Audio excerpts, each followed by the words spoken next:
No, jaz sem pripravljen. Pizda.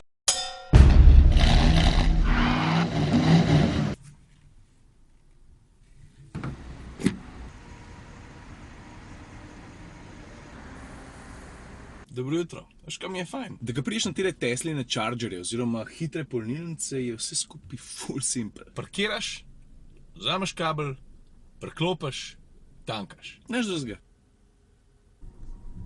Stari, ena kava pa imaš dosti štroma do Ljubljane. In ko smo že pri Ljubljani, danes tja pičim med drugim tudi s posebnim razlogom, in sicer Tadej, to je Gentle Giant, ki ima prste zraven pri restauraciji Bulja. No, on ima danes rojsten dan, pa sem rekel, da ga presenetim s posebnim darilom. Veš, če kaj spremljate to obnovo Bulja, pol veste, da se je on enkrat na Trojanah ustavil, ne, pa rekel, da imajo tam pa najboljše krofe. Ampak mi vsi vemo, da najboljši slovenski krofi niso s Trojan.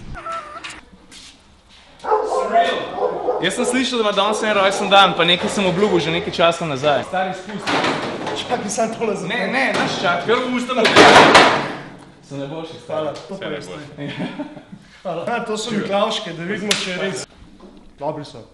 No, pa če sem že pri Tadeju v delavnici, zakaj ne bi naredil en hiter update glede Bulja? Zadeva zgleda takole v tem trenutku, ampak napredek je vidim. Tukaj je prvi kos zunanje lupine in pri sestavljanju tega pa prešvasanju je pomagal tudi Jure Košer, ki pravi, da ne, podobna stvar, kot jaz. Če bo šlo kaj narobe, on ni imel nič pri tem.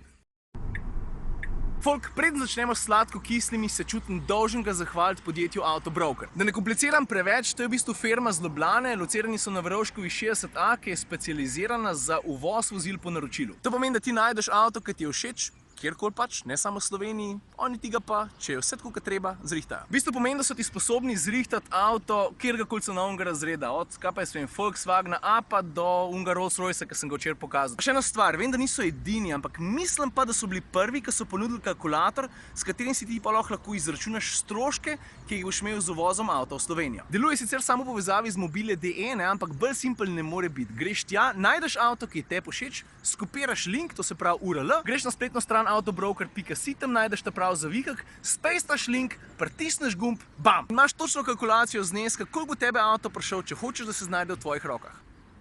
Najprej moram nekaj povedati. Malo neugodno mi je delati sladko-kisle potem, ker sem avto imel toliko malo časa oziroma ga nisem dosti peljal. Ampak en tak grob mnenja sem si pa vseeno ustvaril, tako da si drznem ene par stvari pa vseeno povedati. Pa da ne bom tako iztrčil na avto, ne, pa kaj si v njem mislim, bom povedal najprej nekaj bolj osnovnega. V tem je sicer že Gregor Pavšič na Siolu pisal, ne, da je v bistvu Tesla za Slovenijo idealna, ali je pa glih obratno. Če tako na grobo pogledaš doseg tega avtomobila, pa velikost države, a veš, pa da lahko diagonalo Murska Sobota, Koper narediš v enem šusu, pol ta teza nekako dobi smisel, ne? Vse do trenutka, ko začneš upoštevati povprečno kupno moč Slovenca. Mogoče je to tudi ta prav trenutek, da pohvalim Teslo zaradi ene zelo pomembne stvari. Elektriko je naredila privlačno. Mislim privlačno, seksi, veš kaj hočem reči? Narediti ta shift v glavah ljudi, ne? Da ti je elektriko iz popolne obskurnosti oziroma ene stvari, za katero se je zanimala res ena taka mehna niša, spravaš v mainstream, to je kar dosežek. Zdaj pa, če nimate nič proti, dajmo začeti kar s prvo sladko. Prva sladka je preprostost in ta je vezana na praktično vsako interakcijo na relaciji voznik-avtomobil. Veš, začne se že pri pametnem ključu, ko ga imaš ves čas pri sebi in mimogrede ta zgleda, kaj je en majhen avtoček. Saj jaz vem, da pametne ključe že poznamo, ne? Ampak ta se mi pa zdi, da je še pikico bolj pameten kot drugi. Mogoče mi je ta element kul, da ti avta ne rabiš zalaufati in to pomeni pol nekakšno dodano vrednost. Ti se usedeš v avto, daš v drive, se odpeleš. In ko se pripeleš nekam, daš samo v P oziroma parking in greš. Druga stvar, ki je dosti simpel, je pa preprosto dejstvo, da ko ti avto kupiš, internet noter imaš že v štartu, ne rabiš se več s tem obremenjevati, kadarkoli je avto prižgan, si ti povezan v splet. In to valjda zraven prenese vse prednosti, ki jih splet prenaša. In še ena stvar je pomembna, ne? Ta avto ima v bistvu samo dva gumba, tale za 4 žmiguce, pa tale za odpirati predal. In ti čisto vsako stvar, ki jo moraš ti z avtom narediti, upravljaš prek tega ogromnega zaslona. Zato je dosti ključno, da vse, kar se tukaj dogaja, je narejen na maksimalno na simpel, da ti nimaš preveč dela s tem. Zdaj po eni strani, ne, meni je velik zaslon všeč zato, da pač vse zelo dobro vidiš. Mi pa ni všeč z dveh drugih razlogov. Prvi je estetski, zato ker pismo, no, nekako se mi ne zdi, da prevelik mi je, no. Drug razlog je pa še bolj preprost, ima pa opraviti z varnostjo. Ne glede na to, koliko imaš ti poštimane kontrole, koliko si ti v enem ali pa dveh korakih narediš čisto vse, kar si želiš, stari, za vsako tako stvar je treba pogledati na ekran namesto na cesto. Me pa nekaj zanima, ne, tisti, ki spremljate Komuter minuto, pa vozite Teslo, prosim povejte mi, kakšne so vaše izkušnje s tem. Veš pa, koliko pravim, le bom pokazal par stvari, kako se upravlja, pa boste videli, kako je simpel. Recimo, da hočeš odpreti streho, zagrabiš, potegneš točno toliko, kot ti hočeš. Pa tale Tesla recimo opremljena še z doplačljivim zračnim podvozjem, tukaj lahko nastavljaš višino, vidiš. Tole so stvari, ki so povezane z vožnjo, tukaj imaš na primer krmiljenje, vidiš. Lahko si pa pripraviš pošastno veliko navigacijo, vidiš od Maribora do Zagreba. Če hočeš avto nafilati, pa tukaj odpreš ChargePort. Skritje pa tukaj, lega. Druga sladka, prostor. Stari, jaz sem vedel, da je ta avto razmeroma prostoren. Saj sem že kdaj prej v njemu sedel, čeprav se nisem pelil, ne, ampak vsakič znova me preseneti,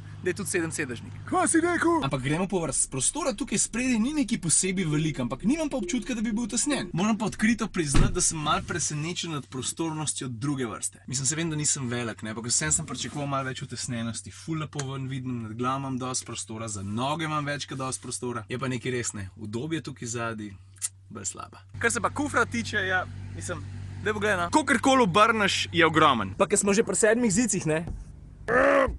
Sicer najlažji niso. Takole. Takole.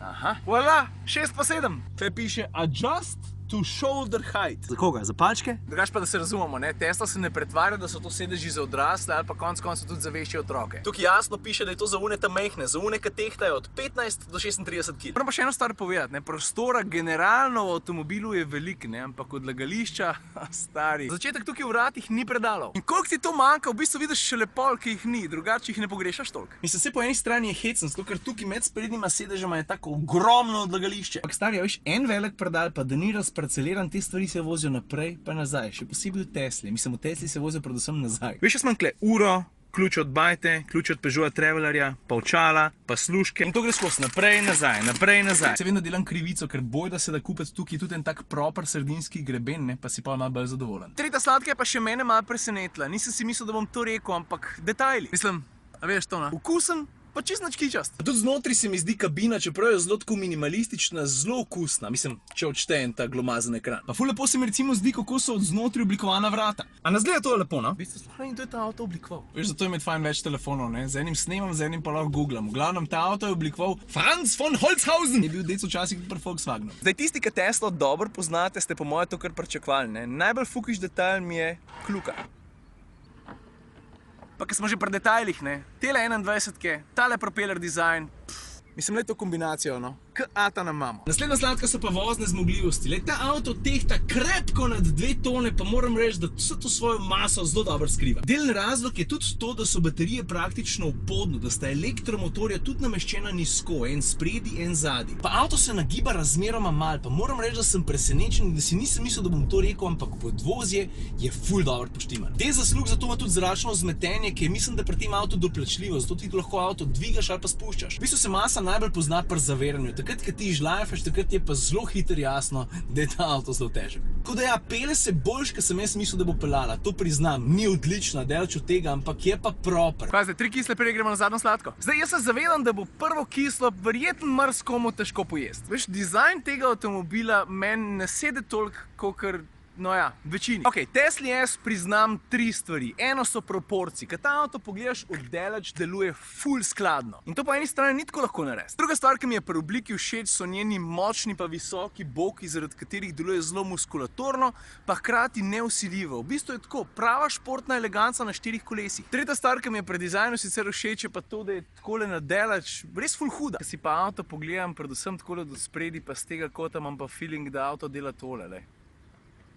Tega sprednjega dela, z tega kota, jaz ne morem pogoltniti pa reči krčeš. Tudi zadnje luči mi niso tako cool, ajde, všeč mi je tale integriran spoiler, ampak pismo, no. Jaz res verjamem, da sem v manjšini, ampak že od vsega začetka mi gre prav težko v glavo, ko folk pravi Tesla S, pa to je najlepši avto na svetu. Ne vem, no, za moj okus je vsaj na 423 lepši. Druga kisla je pa povezana s kakovostjo kabine. Dobro, najprej moram reči, da je kakovost, tako generalno gledano, glede na vse avtomobilske razrede, kar dobra. Pa tala Alcantara na vrh armaturke daje en tak poseben feeling, to so vse super stvari. Ampak pa, ko se pa detajlov lotoš malo bolj podrobno, pa vidiš, da je vseeno obstaja razkorak med Teslo pa med podobno dragimi avtomobili, ki so njeni tekmeci. Tretja stvar, ki me pri tem avtu moti, pa prihaja iz povezave Tesla-Mercedes. Veš, Mercedes je že leta nazaj naredil zelo dobro strateško potezo in postal delni lastnik Tesle. Meni se zdi to logično, obe firmi imate od tega lahko veliko, ampak mene zmoti ena taka majhna stvar, ki marsikdo, no ja, je verjetno mogoče sploh ne bo opazil. Ampak pazi to, si Tesla, ne, imaš orenk oblikovalsko ekipo, da ti zdizajnira pravzaprav zelo všečen avtomobil. Pismo, no, niste morali pol zdizajnirati še enih stikal, ki bi bila sam vaša, ne pa iz Mercedesov.